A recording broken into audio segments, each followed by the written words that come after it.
Hello အားလုံးပဲမင်္ဂလာပါရှင်ဒီနေ့ကဦးနီနဲ့မဟုတ်လို့စားမယ်ပေါ့နော်ကလေးတွေတော့လည်းရန်စင်ပြေးတဲ့ဗီဒီယိုဆုံးမကြည့်ပဲနော်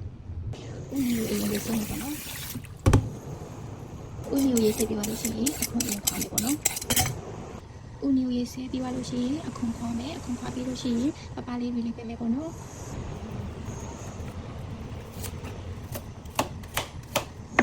ဒီလိုမျိုးမထူမပါလေးတွေလေးပဲမယ်ပေါ့နော်ပြီးသွားလို့ရှိရင်ပေါင်းမယ်နူးဝေးထီပေါင်းပေးရမယ်ပေါ့နော်ပေးရပါမယ်။ပေါင်းပြီးသွားလို့ရှိရင်ခဏလေးခံနေပါတော့မဟုတ်လို့ရှိရင်ချဲတဲ့အချိန်မှာအရင်ပေါ်လေးအဆင်မပြေပါဘူးလို့မတိလေးပြေသွားတော့ချဲပေးရပါမယ်။ခရင်နဲ့မဟုတ်ရင်လည်းကိုစင်တဲ့ခါလေးနဲ့ချဲလို့ရပါတယ်နော်။ချဲပေးသွားလို့ရှိရင်စားနေနေပေါ့နော်။စားနေနေထဲမှာပြောင်းကုန်မို့တမတော့ဟိုတမန်ရောမွေမယ်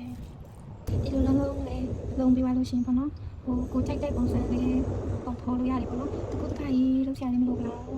ပေမဲ့ဒါတော့ကိုကြိုက်ရင်ကြိုက်တယ်လို့ပေါ့နော်ဒီမျိုးလုပ်ရပါတယ်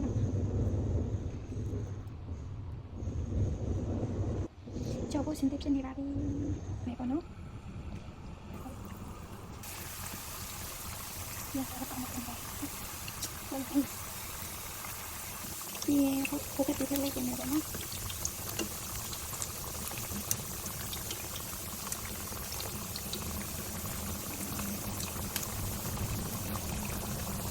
ဦးနီမုတ်လေးရပါပြီရှင်စားဖို့စင်tiếpဖြစ်နေပါပြီဒါဆက်စားပါဦးလို့ဆိုရမယ်အိမ်မှာလုပ်ကြည့်ကြနော်ဗီဒီယိုဆောင်ကြည့်ပေးလို့ကျေးဇူးတင်ပါတယ်